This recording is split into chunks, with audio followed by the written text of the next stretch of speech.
اب حضرت ابو ہریرہ کو مروان کہتا ہے، مروان بن حکم جو گستاخ اہل بیت تھا، یہ کہنے لگا کہ آپ ویسے تو بڑے اچھے بندے ہیں، لیکن آپ کی ایک حالت اچھی نہیں ہے کہ آپ اہل بیت سے محبت بڑی کرتے ہیں، آپ اہل بیت سے اللہ کے رسول کی آل سے محبت بڑی کرتے ہیں۔ تو حضرت ابو ہریرہ غصے میں آگے جلال میں آگے، لیکن وہ اٹھ کے بیٹھ کر کہنے لگے مروان تو پاگل ہے کیا؟ میں ان سے بھی محبت نہ کروں کہ جن سے حضور نے محبت کا درس دیا اور قرآن کی درس دیتا ہے؟ اور پھر میں نے بھی آنکھوں سے دیکھا ایک وقت جنگ کے موقع پر ہم اللہ کے رسول صلی اللہ تعالی علیہ وسلم کے ساتھ تھے، اور حضور جب سیدہ فاطمہ رضی اللہ تعالی عنہا کے گھر میں پہنچے اور حضرت فاطمہ کے گھر میں دیکھا کہ حضرت امام حسن اور حسین کے رونے کی آوازیں آ رہی،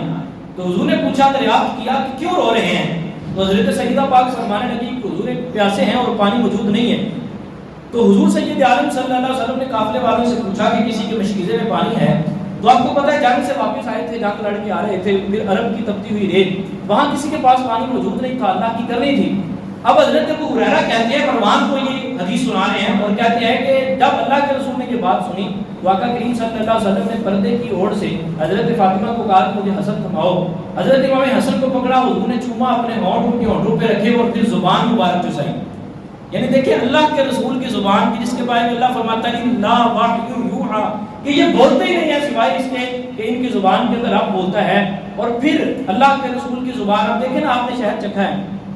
آپ نے شہد کھایا ہوگا، آپ نے جوس مینگو کا بھی پیا ہے، آپ نے اور بھی کئی فلیورز پیے ہوں گے۔ اگر میں آپ کے سامنے نام لوں کہ یہ فلاں جوس ہے تو آپ ذائقہ محسوس کر لیں گے کہ اس کا ذائقہ اس طرح ہوتا ہے۔ پانی آب زمزم کا آپ نے پیا ہے، میں آپ کو کہوں کہ پانی آب زمزم کا پیا، اس کا کبھی ذائقہ آپ کو فیل ہوا؟ آپ بتا سکتے ہیں کہ اس کا ذائقہ کیسا ہوتا ہے؟ لیکن آپ نے آب کوثر نہیں پیا، میں نے آب کوثر نہیں پیا، مجھے نہیں پتا اس کا ذائقہ کیسے ہوتا ہے۔ اب حضور کی زبان تو وہ ہے کہ جس کو حضرت امام حسن حسین کے علاوہ کسی نے چوسا ہی نہیں ہے، تو کائنات میں اس کا ذائقہ کون بتا سکتا ہے؟ یعنی اس قدر عظیم زبان، اور حضرت امام حسن کی جو ہے وہ آپ نے زبان کے دہن کے اندر رکھی، حضرت امام حسن نے زبان کو چوسا، یہاں تک کہ حضرت ابو ہریرہ کہتے ہیں حضرت امام حسن خاموش ہو گئے، چپ ہو گئے اور آپ سیر ہو گئے، یعنی آپ کی پیاس اتر گئی۔ یعنی یہ تو وہ ہے کہ اگر آپ مشکیزے کے اندر اپنا ہاتھ رکھیں تو صحابی کہتے ہیں 70 سے زائد مرتبہ یہ واقعہ ہماری زندگی کے اندر ہوا ہے، 70 سے زائد مرتبہ کہ حضور نے برتن کے اندر ہاتھ ڈالا تو اللہ کے رسول صلی اللہ علیہ وسلم کی انگلیوں سے پانی کے چشمے جاری ہو جاتے ہیں۔ ان کی زبان کے اندر کتنا اثر ہوگا۔ اب اللہ کے رسول نے وہ پانی پلایا، پھر حضرت امام حسین کو پکڑا۔ اب یہاں پہ ایک بات میں عرض کر کے اگلی بات آپ کو جو آج کے حوالے سے ہے وہ کرنا چاہوں گا